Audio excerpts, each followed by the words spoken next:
नमस्कार, बाखबर में आपका स्वागत है। मैं हूं राघवेंद्र सिंह। आज हम बात करने जा रहे हैं बाखबर में मध्य प्रदेश विधानसभा के बजट के बारे में। दरअसल बजट कल प्रस्तुत किया जाना, लेकिन सर्वेक्षण आज जारी हो गया और उससे ये पता चलता है कि मध्य प्रदेश का जो आर्थिक हाल है वो पिछले बार से बेहतर है। ये अलग बात है कि सरकार कर्ज में डूब रही है, लेकिन आर्थिक स्थिति के अगर आंकड़े बताएं तो मध्य प्रदेश में प्रति व्यक्ति आय इजाफा हुआ है, विकास दर की वृद्धि की बात की जा रही है। इसके साथ साथ जो बजट पेश किया जाएगा उसमें अनुमान है कि किसानों का जो ऋण है वो 23% और एमएसएमई का ऋण जो है वो 30.2% हुआ है। तो बहुत सारी बातें इसमें जीएसडीपी की बात होगी। आर्थिक सर्वेक्षण के साथ साथ आपको ये भी बता दें कि एक खुश खबर यह है कि मध्य प्रदेश में जो आम आदमी की प्रति व्यक्ति आय है उसमें भी वृद्धि हुई है। अगर हम वृद्धि की बात करें तो पहले जो करीबन 34,000 रुपये वार्षिक आय हुआ करती थी, वो अगर सरकारी आंकड़ों पर ध्यान दें तो उसका फिगर 1 लाख से ऊपर जा रहा है। इस पर भी हम बातचीत करेंगे कि आखिर ये क्या जादूगरी हुई है। 1,40,000 के लगभग उसकी वार्षिक आय है, लेकिन ये एक तरह का स्थायी भाव बताया गया है। प्रचलित भाव में इतना इसमें फर्क आया, वृद्धि हुई है। चर्चा शुरू करें उसके पहले सुन लेते हैं कि मुख्यमंत्री शिवराज सिंह चौहान क्या कह रहे हैं। इसके बाद आपको बता दें कि चर्चा में हमारे साथ स्टूडियो में रहेंगे 2 मेहमान, आर्थिक विशेषज्ञ जानकार धर्मेंद्र मिश्रा जी, हमारे वरिष्ठ पत्रकार साथी संजय सोनी जी। स्काइप पर रहेंगे मध्य प्रदेश के वरिष्ठ पत्रकार संदीप पौराणिक जी। चर्चा शुरू करें उसके पहले एक नज़र डालते हैं मुख्यमंत्री शिवराज सिंह चौहान के वक्तव्य पर। आज मध्य प्रदेश का आर्थिक सर्वेक्षण आया है और मुझे कहते हुए प्रसन्नता है कि आर्थिक सर्वेक्षण में जो तथ्य आए हैं वो ये सिद्ध करते हैं कि मध्य प्रदेश का फाइनेंशियल मैनेजमेंट बहुत अच्छा है, आर्थिक स्थिति मजबूत है। मुझे कहते हुए गर्व है कि 2022-23 में मध्य प्रदेश की आर्थिक विकास दर में जो वृद्धि हुई है वो है 16.43%। सकल घरेलू उत्पाद 2001 और 2 में जो आंकड़े मुझे मिले उसमें था 71,594 करोड़ रुपया, जो बढ़कर अब हो गया है 13,22,000 करोड़। आप इससे अंदाज लगा सकते हैं कि हमारी जीएसडीपी किस गति से लगातार बढ़ रही है। 22-23 में बढ़ के ये हो गई है 1,40,500 रुपया, ये पर कैपिटा इनकम। आर्थिक सर्वेक्षण झूठ का पुलिंदा। सरकार मध्य प्रदेश के आम व्यक्ति को जो परेशान है, पीड़ित है बेरोजगारी से, महंगाई से, उसके जख्मों पे नमक डाल रही है, कहते हुए कि मध्य प्रदेश में आम व्यक्ति की आय प्रति व्यक्ति बढ़कर 1,40,000 रुपया हो गई। पूछिए जनता से जाकर, अगर आय बढ़ गई तो क्यों परेशान है? बिजली का बिल भर नहीं पा रहे, बच्चों की स्कूल की फीस भर नहीं पा रहे, स्वास्थ्य सेवाएं मध्य प्रदेश में सबसे महंगी, गैस का सिलेंडर सबसे महंगा, बेरोजगारी प्रदेश में पूरे देश की तुलना में सबसे अधिक, किसान आत्महत्या मध्य प्रदेश में सर्वाधिक। तो ये कहाँ, ये सब झूठ, और ये झूठ का अंत निकट आ गया है। मध्य प्रदेश की आम जनता अक्टूबर-नवंबर माह का इंतजार कर रही है। चुनाव होगा तो इनका इलाज आम जनता कर देगी। तो हमने सुना कि किस तरह से मुख्यमंत्री का जो वक्तव्य आया उस पर पलटवार किया, या जिसे कहेंगे आक्रमण किया है कांग्रेस के नेता जो पूर्व वित्त मंत्री थे वापट जी ने। तो कुल मिलाकर जो तरुण भनोत जी ने, तो कुल मिलाकर हम कह सकते हैं कि तरुण भनोत ने कांग्रेस का जो एक तरह से रोल होता वो निभा दिया है। मुख्यमंत्री शिवराज सिंह इस बात पर खुश हैं, गदगद हैं कि मध्य प्रदेश में प्रति व्यक्ति आय बढ़ गई है और इस लिहाज से उनका जो बाजार है शिवराज सिंह चौहान का और सरकार का वो ऊपर जा सकता है, भले ही देश के बाजार शेयर मार्केट नीचे जा रहा हो। हम इसी मुद्दे पर चर्चा शुरू करते हैं। साथ में मौजूद हैं शेयर मार्केट और आर्थिक विशेषज्ञ धर्मेंद्र मिश्र जी संजय सोनी जी पत्रकार, और स्काइप पर है हमारे साथी पत्रकार संदीप पौराणिक जी। संदीप जी, बहुत बहुत स्वागत है। संजय जी आपका भी और धर्मेंद्र जी आपका भी। तो बाजार कैसा है, ये देश के बजट से तय हो गया। अब मध्य प्रदेश का बाजार कैसा होगा, ये कल के बाद लोग तय करेंगे, क्योंकि उस बाजार से दिसंबर में जो चुनाव होने वाले हैं उसके परिणाम टिके हुए हैं। जाहिर है कि चुनाव है तो बजट भी चुनावी होगा। वैसे भी शिवराज सिंह चौहान पहले मामा थे और अब भैया भी बन जाएंगे, क्योंकि वो लाडली बहना योजना लेकर आ रहे हैं। एक अर्थ के जानकार के नाते आपकी राय की मध्य प्रदेश की सरकार किस दिशा में जा रही है? क्योंकि लोकतंत्र में कहते हैं कि अगर आपको जन कल्याण करना है तो कर्ज तो लेना पड़ेगा। कर्ज लेकर विकास करने वाली सरकार को अच्छा माना गया। अगर बचत का बजट होता है तो उसको लोग अच्छा नहीं मानते। कहते हैं कि सरकार की दिलचस्पी जन कल्याण बनी थी, इसलिए बजट का पैसा भी बचा लिया गया। तो बजट का पैसा तो भरपूर खर्च हो रहा है और सरकार कर्ज में है। आपकी राय, प्रति व्यक्ति आय जो बढ़ी है, जिस पर तरुण भनोत जी ने जो टिप्पणी की है, उस पर भी आप चाहें तो अपना वक्तव्य दे सकते हैं। फिलहाल आपके चश्मे से मध्य प्रदेश की आर्थिक स्थिति। धर्मेंद्र जी।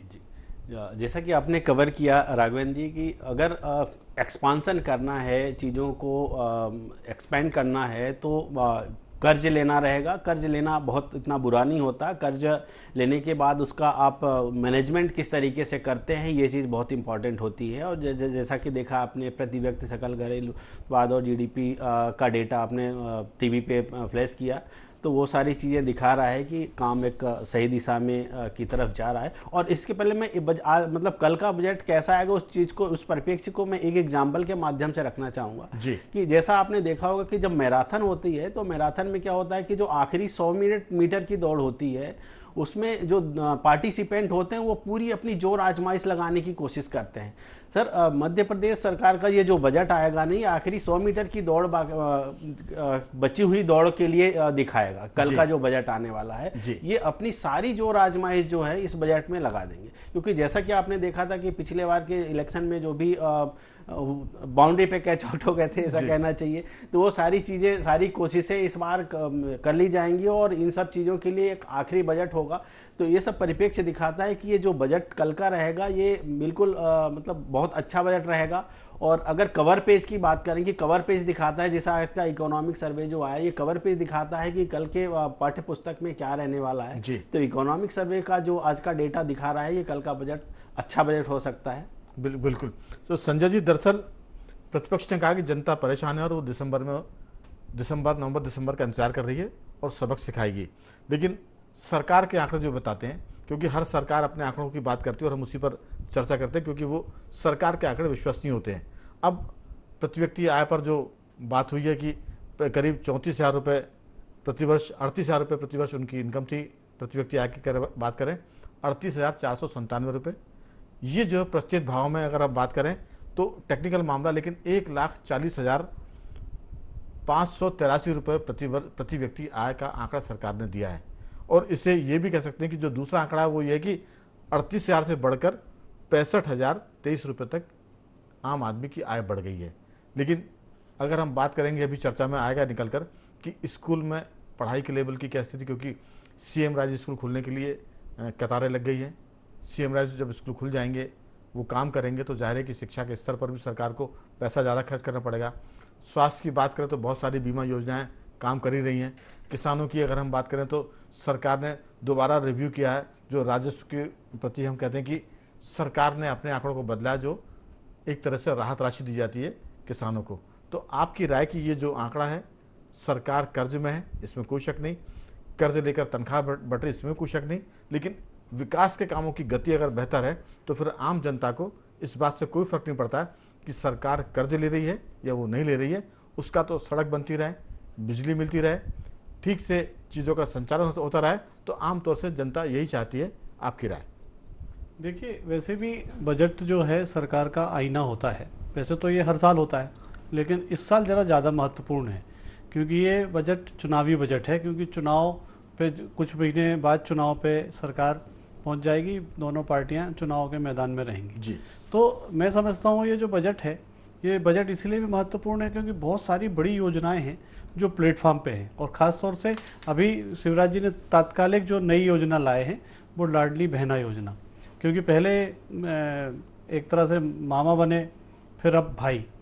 और ये योजना भी अभी तक जो चर्चा में है, आगे तो उसका और स्वरूप आ जाएगा, लेकिन जो चर्चा में बहुत अच्छी योजना मानी जा रही है, जिसकी तारीफ तो की जा रही है, लेकिन जो कांग्रेस हमेशा कहती रही कि आपने योजनाएं तो बहुत सारी लॉन्च कर दी, बहुत बता दी, बहुत घोषणाएं कर दी, मगर बजट में एलोकेशन नहीं किया आपने। तो बजट का जब निर्धारण नहीं हुआ तो कैसे आप कह रहे हैं?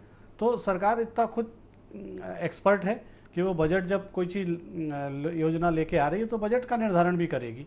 और ये जो खास तौर से मेट्रो है, सीएम राइज स्कूल है, किसान के लिए है, जो खास तौर से ये योजना ऐसी हैं जिस पे अभी तात्कालिक काम चल रहा है और इसका बड़ा स्वरूप दिखने वाला है। मेट्रो प्लेटफॉर्म पे है और सरकार की इच्छा है कि ये इसी सत्र में, चुनाव से पहले किसी शहर में, इंदौर, भोपाल में है, कहीं ना कहीं ये मेट्रो शुरू की जाए। सीएम राइज तो काफ़ी कुछ बन गए हैं, उनका भी उद्घाटन शुरू होने वाला है कि अब जल्दी से जल्दी ये उद्घाटन हो, क्योंकि अभी परीक्षाएं चल रही हैं, इसलिए उद्घाटन कुछ दिनों बाद शुरू हो जाएंगे। तो ये बहुत सारी योजनाएं हैं और खासतौर से लाडली बहना योजना, क्योंकि बहुत बड़ी रकम है इस पर, तो बजट इसीलिए ये ज़्यादा महत्वपूर्ण है क्योंकि बजट पे इसका एलोकेशन होने वाला है।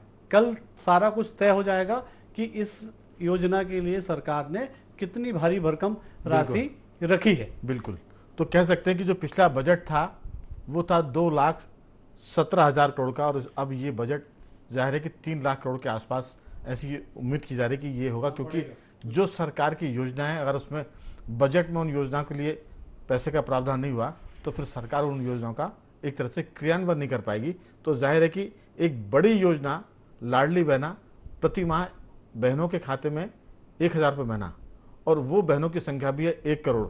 संदीप जी, बहुत ही बड़ा फिगर है, एम्बिशियस प्लान है। 1 करोड़ बहनों के लिए भाई शिवराज प्रति माह 1,000 रुपये देंगे, तो बजट की तो मुझे लगता है कि आधी जान तो ये इसी में निकल जाएगी जो बहनों के खाते में जाने वाला है। कम से कम जन कल्याण की बात करें, विकास के लिए कितना पैसा खर्च होगा ये भी कल बजट में सामने आएगा। लेकिन आदिवासी, युवा और किसान, स्कूल, कॉलेज, इस पर भी फोकस होगा, क्योंकि ये चुनावी साल है। सरकार किसी भी सेक्टर को ऐसा नहीं करना चाहती कि वो कहेगी अरे हमें तो कुछ नहीं मिला। हमें लगता है कि सबको सब कुछ ना कुछ मिलेगा, और महिलाओं के लिए, आदिवासियों के लिए और किसानों के लिए सरकार लगता है कि ज़्यादा अपने आप को फोकस करेगी। आपका अनुमान, आपकी राय कि कल क्या हो सकता है शिवराज सरकार के बजट पिटारे में? देखिए राघवेंद्र जी, मध्य प्रदेश की सरकार बीते कुछ समय से हम देखें तो आदिवासी पर फोकस कर रही है। बजट में वो वर्ग तो होगा ही। जहां तक महिलाओं की बात है तो आधी आबादी है वो, उसमें सारे वर्ग आ जाते हैं, तो एक आधी आबादी पर जोर होगा। और मुझे जो नजर आ रहा है वो किसान ज्यादा फोकस होगा इस बार जी। उसका बड़ा कारण है कि कांग्रेस ने किसान कर्ज माफी बड़ा मुद्दा बनाया था, पिछला चुनाव भी जीता था, सरकार में आए थे और वो अभी भी किसान कर्ज माफी की बात कर रहे हैं। तो कहीं ना कहीं बड़ी राहत किसानों को दी जाने वाली है। सरकार का जोर उस युवा वर्ग पर भी होगा जो नया वोटर है, नए वोटर को लुभाने की कोशिश होगी। तो जैसा आपने कहा कि चौतरफा सरकार ऐसी रियायतें देगी जिससे हर तरफ फील गुड नजर आए, लोगों की बल्ले बल्ले लगे कि नहीं सरकार ने बहुत कुछ किया। जहां तक आपने बजट की बात की है महिलाओं को लेके, तो राघवेंद्र जी एक तो नई बात ये आने लगी हर्डल की, जिनकी आय 2.5 लाख से ज्यादा है उनको वो योजना का लाभ नहीं मिलेगा, एक चीज। दूसरा ये कहा जा रहा है कि अगर वो किसी योजना का लाभ ले रहे हैं तो वो राशि उसमें जुड़ जाएगी। तो ये जो नई नई चीजें आ रही हैं ये एक और सवाल भी खड़े कर रही हैं। ऐसा नहीं है कि सब महिलाएं खुश हो जाएंगी, क्योंकि आपने जो पहले घोषणा की वो ये कहा कि 1,000 रुपए हर महिला को मिलेगा, गरीब वर्ग की। फिर बात आई कि 2.5 लाख से ऊपर वालों को नहीं मिलेगा। अब कहा जा रहा है कि जिनको कुछ पैसा मिल रहा है योजनाओं के जरिए वो उसी में जुड़ जाएगा। बजट में ये तस्वीर साफ होगी कि वाकई में है क्या। अगर योजनाओं का लाभ मिलते हुए अतिरिक्त 1,000 रुपए दिया जाता है, तमाम महिलाओं को 1 लाख रुपए दिया जाता है, तो ये गेम चेंजर होगा मुझे लगता है। लेकिन अगर उसमें शर्तें लगा दी जाएंगी तो वो योजना उतनी प्रभावकारी नहीं होगी जितनी होनी चाहिए। तो सरकार इसका भी निदान करेगी और कोशिश करेगी कि सारी महिलाओं का वो दिल जीत ले। उसकी कोशिश किसानों पर भी होगी। तो मुझे ये लगता है कि इस बार का जो बजट आएगा, एक तो उसमें किसी भी वर्ग पर धार नहीं पड़ेगा राघवेंद्र जी, किसी भी तरह की चुनौती नहीं होगी उस वर्ग के सामने। और हो सकता है सरकार उस गरीब वर्ग के लिए जैसी राशन योजना चल रही है, ऐसी कोई एक नई योजना भी लॉन्च कर दे तो अचरज नहीं होगा मुझे। तो कह सकते हैं कि अनुमान यह कि कोई नया टैक्स कल के बजट में देखने को मिलेगा, ऐसी उम्मीद कम है। दूसरी बात यह कि आप बिल्कुल जी जी कहिए कुछ। जी मैं ये कह रहा हूं कि ये चुनावी साल है, वो सरकार ऐसा कोई फैसला नहीं लेगी जिससे उसे प्रतिकार झेलना पड़े या विपक्ष को मुद्दा मिल जाए। बिल्कुल, तो कह सकते हैं कि कोई नया टैक्स कल नहीं होगा, ऐसा हमारा अनुमान है। अगर वो टैक्स हुआ भी तो आम जनता पर सीधा टैक्स नहीं होगा, वो कहीं ना कहीं जो बड़ा वर्ग है उस पर जाएगा, जो जिसके पास जो पूंजीपति, उसकी हम बात करें। लेकिन आपने जो संदीप जी बात की वो बहुत महत्वपूर्ण है कि लाडली बहनों के लिए 1,000 रुपये प्रति माह के मामले में अगर सरकारी अफसरों ने जो पैरामीटर फिक्स किए हैं उसमें अगर वो किसी योजना का लाभ ले रहे हैं तो उनको फिर वो पैसा कटेगा। 2.5 लाख रुपए की आपने इनकम की बात की, अगर वो है तो पैसे फिर वो लाभ नहीं मिलेगा। तो अगर ये पैरामीटर्स बहुत ही विवादों में आए तो फिर इस पूरी योजना की बड़ी किरकिरी होगी और बजाय लाभ के नुकसान होगा। लेकिन मैं एक बात जरूर कहना चाहूँगा साथियों से कि मुख्यमंत्री शिवराज सिंह चौहान एक ऐसे मुख्यमंत्री हैं कि वो किसी को मरने नहीं देंगे, और नौकरशाही में कुछ ऐसे तत्व है वो कहते हैं कि हम तुमको जीने नहीं देंगे। कल इसी बात का संघर्ष देखने को मिलेगा कि मुख्यमंत्री शिवराज सिंह चौहान लाडली बहनों के लिए कितना जीने देते हैं और नियम कायदे कानून कितना उनको मरने की तरफ तो मैं नहीं कहूँगा लेकिन मुसीबत की तरफ कितना धकेलते हैं। धर्मेंद्र जी, दरअसल पूरा मामला इस बात पर है कि मुख्यमंत्री की जो मंशा है वो 1 करोड़ बहनों के खाते में सीधा 1,000 रुपये देने की है, और अगर इसमें नियम कायदों की जो जादूगरी आ गई, अगर उसमें पेचीदगी भरे नियम बन गए तो फिर उनको लाभ मिले ना मिले, लेकिन ये परसेप्शन बन जाएगा कि सरकार ने घोषणा तो कर दी लेकिन वो कागज पर थी। पैसे मिलने के मामले में इतने नियम कायदे हो गए कि आपको पैसा मिलना एक किस्म से टेढ़ी खीर होगा। तो ये कल का दिन ये देखने का होगा कि बजट में लाडली बहनों के लिए जो पैसे का आवंटन है वो हो जाए और नियम इतने सरल और सहज हों कि आसानी से बहनों के खाते में 1,000 रुपये चले जाएं। अगर वो चले गए तो फिर शिवराज मामा और भैया भी हो गए, और अगर नहीं हुए तो कांग्रेस के पास फिर हथियार है कि नवंबर दिसंबर में जनता देख लेगी। आपकी राय? जी, मेरा भी बिल्कुल ऐसा ही मानना है कि इस बजट में बिल्कुल एक संतुलन देखने को मिल सकता है और मिलना भी चाहिए, क्योंकि ये जो बजट आने वाला है एक बहुत ही लोक लुभावना बजट होगा। इसमें कोई भी विपक्ष को कोई मुद्दा नहीं देने की कोशिश होगी और कोई भी ऐसी निगेटिव चीज़ जिसका सीधे असर 2-4 महीने बाद जो चुनाव होने वाले हैं उन सब चीज़ों पर पड़ना हो, ऐसे किसी भी मुद्दे को नहीं उखाड़ा जाएगा। तो बहुत ही संतुलित बजट पेश करने की कोशिश होगी। और बजट में जैसा कि अभी हमारे साथी पत्रकार ने बताया था कि बजट में किसानों के मुद्दे पे बहुत फोकस किया जाएगा। उसका एग्जाम्पल भी मिला है कि कोई अभी देखा आपने कि गैंती फावड़ा लेके हेलीकॉप्टर से उतरते हुए देखा है, और आज तो कुछ बिल्कुल हल लेके आज जो है विधानसभा में पहुंच गए थे, है ना। बीच में टंटिया मामा और रानी कमलापति के नाम का बेनिफिट लेने की बहुत कोशिश हो गई। तो बहुत सारी चुनाव जो योजनाएं हैं जो किसानों को के लिए आएंगी और आदिवासी और पिछड़ा वर्ग का बहुत ध्यान रखा जाएगा। तो मैं ऐसा मानता हूँ कि बजट में बहुत ज़्यादा निगेटिव चीज़ देखने के लिए नहीं मिलेगी, उनका प्रॉपर बैलेंस करता हुआ दिखेगा, मुझे ऐसा मानना। जी संजय जी, मामला उसी पर है जैसा संदीप जी ने कहा कि अगर नियम बहुत ही उलझे हुए हो गए, पेचीदगी भरे, तो फिर दिक्कत होगी, फिर वो यश के बजाय अपयश की तरफ आ सकते हैं। शिवराज जी इस मामले में इस कितना ध्यान रख पाए हैं ये कल बजट में साबित हो जाएगा। आपकी राय? आपने किसानों की बात की, आदिवासियों की बात हमने चर्चा में की, युवाओं की बात की है। इसके साथ साथ एक और मुद्दा रहेगा बहुत महत्वपूर्ण, वो रहेगा ओल्ड पेंशन वाला, कर्मचारियों का। तो कर्मचारियों का मामला, बहनों का मामला, किसानों का, युवाओं का, ये सब चीज़ें कल के बजट में दिखने वाली है। अगर कहीं भी थोड़ी बहुत भी दरार दिखी तो सरकार को उस पर दिक्कत जा सकती। आपकी राय? देखिए बिल्कुल सही बात है, क्योंकि अब ये समग्र वाला बजट है, क्योंकि इनको सभी तरह से लेना है, सभी को लुभावना है, क्योंकि अब वोटिंग का समय आएगा आने वाले महीनों में। तो मुझे लगता है बजट में जो बात निकल के आई है कि किसी भी तरह से विपक्ष को या जनता को भी इस तरह से कोई इशू नहीं देना है कि आपने कहा ये था, किया ये, हमसे ये बात आई थी सामने, आपने इसमें बजट ही नहीं दिया।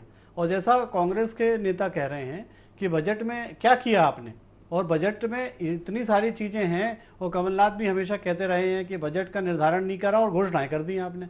तो ये सबका एक बड़ा समग्र बजट होगा और बहुत, मैं समझता हूँ, लोक लुभावन जो शब्दावली उपयोग में आती है बजट के मामले में, वो ही होगा। और मैं समझता हूं कि इस बार जो करों की बात है, जो आपने भी कहा कि वो कर इसलिए भी नहीं लगाना होगा क्योंकि कहीं ना कहीं ये भी एक बड़ा मुद्दा बन जाएगा और ये मुद्दा कहीं ना कहीं पार्टी के लिए, सरकार के लिए नुकसानदायक हो सकता है। बिल्कुल संदीप जी, दरअसल जीएसटी के बाद तो राज्य सरकार को खाते में बहुत कुछ करने को बचता नहीं है टैक्सेशन के मामले में, और उसके बाद सरकार कह सकती है कि इसकी टोपी उसके सर या ताश के 52 पत्तों की तरह मुद्दों को फेंट कर उसी पर करने वाली है, क्योंकि जीएसटी का मामला इतना बड़ा है कि राज्यों के बजट जो है वो बहुत असरदार नहीं बचे हैं। लेकिन सरकार की कल्याणकारी योजना जिसकी हम बात करते हैं वो सरकार का धर्म है, क्योंकि सरकारें बनती इसीलिए, बजट भी इसलिए होता है। तो सीधी सी बात है कि किसान, कर्मचारी, आदिवासी, महिला और युवा, और साथ में चूंकि बहुत सारे उद्योगपति मध्य प्रदेश में आए हैं, सरकार ने दावा किया कि इस बार मध्य प्रदेश जो है पूरे देश भर में सबसे बढ़िया डेस्टिनेशन है इन्वेस्टमेंट करने के लिए और उद्योग के लिए। ये भी कल देखने को मिलेगा कि उद्योग के मामले में सरकार का नजरिया क्या है, और उसी से मध्य प्रदेश में उद्योगपतियों को आने की राह साफ होगी। पता चलेगा कि सरकार उद्योगपतियों के लिए रेड कार्पेट बिछा रही है या सिर्फ उनके लिए कोरी बातें कर रही है। आपकी राय?